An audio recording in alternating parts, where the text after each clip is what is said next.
क्या direct indirect कर रहे आपको तंग, तो आओ सीखें इनको गणेश सर के संग। ऐसे समझाएंगे आप भी रह जाओगे दंग।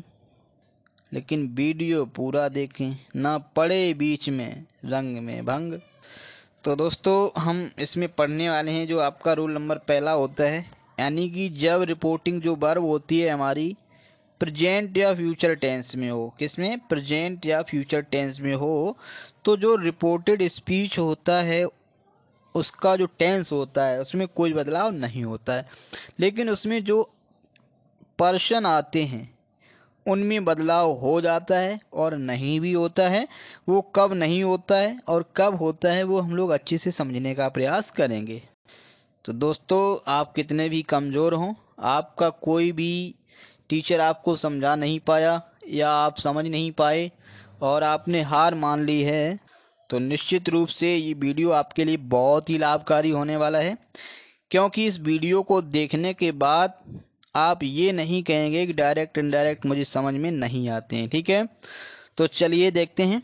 तो इतना आपको पता होना चाहिए, ये हमारा है आरबी यानी रिपोर्टिंग वर्ब है जो इन्वर्टेड कोमा से बाहर है, और जो इन्वर्टेड कोमा के अंदर है वो हमारा है रिपोर्टेड स्पीच। ठीक है, इतना जानने के बाद देखेंगे।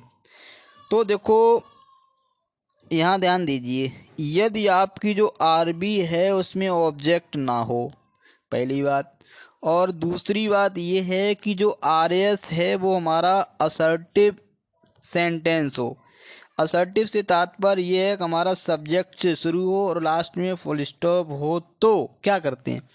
तो हम लोग क्या करते हैं, आरबी जो वर्ब है इसको हम लोग बदलते नहीं, यानी कि सेज को हम लोग सेज रखेंगे, टेल्स नहीं करेंगे। ठीक है, तो कैसे बनाएंगे, आप लिख देंगे ही सेज। ठीक है, ही सेज लिखने के बाद में अब आपके सामने प्रश्न ये है कि कंजक्शन कौन सा लगेगा। ठीक है, तो यहाँ पे अगर हमारा ये वाक्य सब्जेक्ट से शुरू है और लास्ट में फुल स्टॉप लगा है यानी कि असर्टिव है, तो हम लोग हमेशा दैट कंजक्शन का प्रयोग करेंगे। तो यहाँ आपका लग जाएगा दैट। ठीक है, दैट आपका इसलिए लग गया क्यों, यहाँ फुल स्टॉप देखना है, यहाँ पे आपको देखना है सब्जेक्ट। ठीक है, अब क्या करेंगे, अब देखो इस आई को हम लोग इसके हिसाब से बदलेंगे। ठीक है, चूंकि आई का बदलाव, फर्स्ट पर्सन का बदलाव यहाँ आपका सब्जेक्ट के अनुसार होता है जो आरबी में होता है, तो आई की जगह आपका हो जाएगा ही। क्या हो जाएगा, यहाँ पे आप कर लेंगे ही। ठीक है, अब देखो ही करने के बाद में अब क्या करेंगे, अब देखो आई का तो हमने बना दिया है ही। ठीक है, अब ही बनाने के बाद में अब है ये एम लगा हुआ है, यानी कि जब हम लोग वर्ब देखेंगे तो निश्चित रूप से जब हम लोग सब्जेक्ट का बदलाव करते हैं तो इधर सब्जेक्ट देखते हैं। ठीक है, अगर हम लोग वर्ब का बदलाव कर रहे हैं तो निश्चित रूप से फिर हम वर्ब देखेंगे, यानी कि ये सेज लगा हुआ है।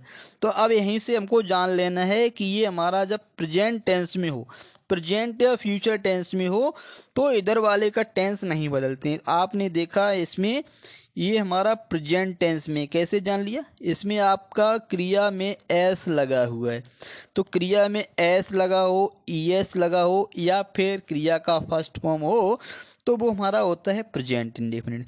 तो यानी कि प्रेजेंट टेंस में होने से इसके टेंस में बदलाव नहीं करेंगे। ठीक है, तो देखो आई के साथ यहाँ लगा था एम लगा हुआ था। ठीक है, और चूंकि टेंस नहीं बदलेंगे तो हमारा जो समूह होता है वो इज एम आर का होता है, तो ही के साथ आपका लग जाएगा एज। ठीक है, अब डूइंग, तो डूइंग आपका रहेगा, कोई दिक्कत नहीं है। ठीक, अब देखो माई का बदलाव कैसे करेंगे। अब देखो यहाँ आप देख रहे हैं माई, यहाँ पे आई था तो यहाँ पे माई लगा हुआ था। ठीक है, अब देख रहे हैं आई की जगह पे हो चुका है ही, तो ही जब हो चुका है तो इसका मतलब ही का पजेसिव लग जाएगा, माई वर्क की जगह हो जाएगा हेज और वर्क। तो ये आपका इस तरह से बन गया। ठीक है, यहाँ फुल स्टॉप लगा देंगे। ध्यान रहे कुछ बच्चे क्या कर देते हैं, इन्वर्टेड कॉमा लगा देते हैं, तो इन्वर्टेड कॉमा आपका नहीं लगता है। ठीक है, आगे बढ़ते हैं। अब देखिए लिखा सी इज सेइंग, अब हम बात कर रहे हैं, हमने बताया था आरबी हमारा प्रेजेंट टेंस में हो, तो प्रेजेंट टेंस से मतलब हमारा ये नहीं होता है कि प्रेजेंट इंडेफिनिट, यानी कि प्रेजेंट कॉन्टिन्यूअस में भी हो सकता है, परफेक्ट में भी हो सकता है, या परफेक्ट कॉन्टिन्यूअस में भी हो सकता है। ठीक है, अब देखो इसमें भी हमारा क्या है, सी इज सेइंग के बाद जो है कोई भी ऑब्जेक्ट नहीं लगा है, यानी कि जो आरबी है हमारा विदाउट ऑब्जेक्ट है, और जो आर एस है वो हमारा वाक्य असर्टिव है। तो हम लोग क्या करेंगे, आरबी को ज्यों का त्यों लिख लेंगे, यानी कि सी, और फिर लगा देंगे एज, और सेइंग का सेइंग रखेंगे, इसमें कोई भी बदलाव नहीं करेंगे। ठीक है, तो ये जब हमारा आर एस वाला पार्ट असर्टिव है तो निश्चित रूप से हमने आपको बताया आप दैट कंजक्शन लगाएंगे। ठीक है, अब दैट कंजक्शन लगाने के बाद क्या करेंगे, अब आई का बदलाव आप किस तरह से करेंगे, देखो आई का बदलाव यहाँ आप करेंगे, ये आपका आई है तो इसका बदलाव आप इसके सी के हिसाब से कर देंगे। ठीक है, तो इस तरह से आप मान सकते हैं सी। ठीक है, यहाँ पे आई है तो यहाँ भी आपका हो जाएगा सी। ठीक है, और चूंकि फिर प्रेजेंट टेंस में ही है, यहाँ आप देख रहे हैं इज लगा हुआ है, तो इसका मतलब यहाँ पे टेंस में बदलाव नहीं करेंगे, तो आई के साथ एम लगा हुआ था और सी के साथ आपका लग जाएगा एस, डूइंग। अब देखो फिर आ गया माई वर्क, तो देखो आई का यहाँ पे माई हुआ है, तो यहाँ पे आपका सी हो चुका है, तो सी का यहाँ पे हो जाएगा पजेसिव केस हर, और फिर आप लगा देंगे वर्क, तो निश्चित रूप से ये हमारा इस तरह से इनडायरेक्ट बन जाएगा।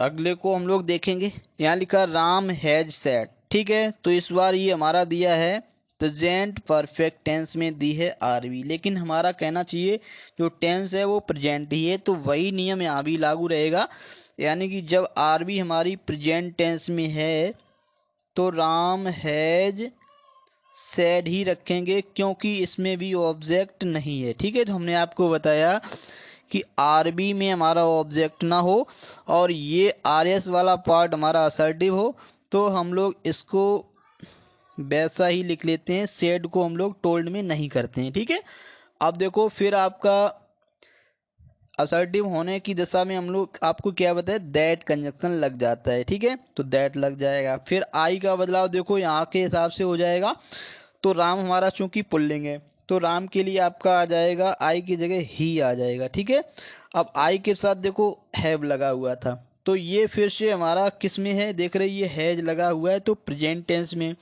तो आई के साथ हैव लगा था, ही के साथ हमारा लग जाएगा हैज, क्या लग जाएगा हैज। ठीक है, हैड मत कर देना क्योंकि ये हमारा प्रेजेंट टेंस में है। ठीक है, आरबी जब प्रेजेंट में होती है तो टेंस में बदलाव नहीं करते हैं। ठीक है, और डन, और फिर देख रहे हैं यहाँ पे माई लगा हुआ है। ठीक है, तो अब तो डन, उसके बाद में माई को आप देख रहे हैं किसके हिसाब से, राम के हिसाब से ही कर देंगे, तो राम के हिसाब से आप देख रहे हैं यहाँ पे जब ही हो चुका है तो यहाँ आपका हो जाएगा हेज, और वर्ग को आप वर्ग लिख देंगे, इस तरह से ये हमारा बन जाएगा। ठीक है, आगे बढ़ते हैं।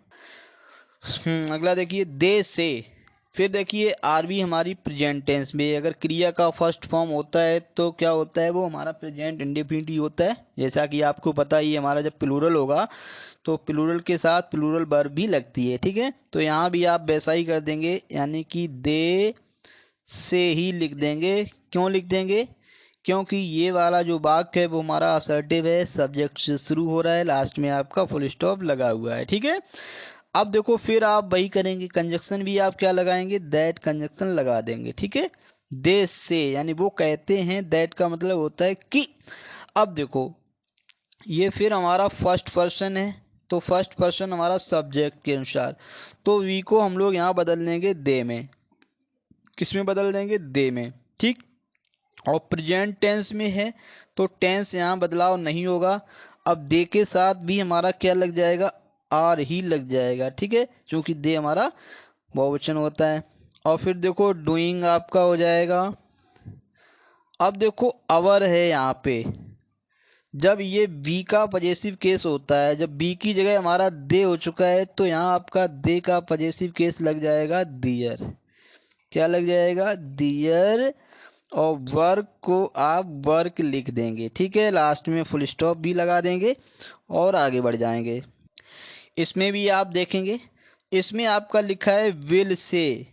विल और शैल आपके आते हैं फ्यूचर टेंस में, तो यानी कि ये आरबी हमारी फ्यूचर टेंस में, तो ये आरबी हमारी प्रेजेंट या फ्यूचर में हो तो आपको वही नियम पढ़ना है।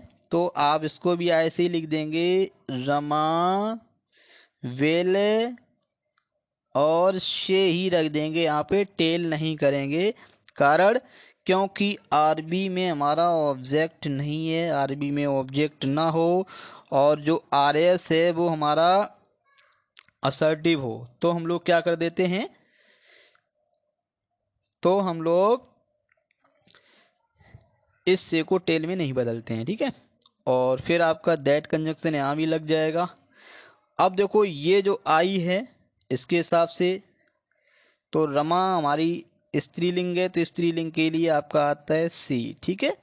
तो हो जाएगा सी। अब देखो यहाँ इतना आसान नहीं होता जितना हम लोग समझते हैं। तो आई डू नॉट लगा हुआ था, क्योंकि फ्यूचर टेंस में है तो टेंस में बदलाव नहीं होगा, तो आई के साथ तो डू नॉट लगता है, तो सी के साथ यहाँ आप लगा देंगे डज नॉट।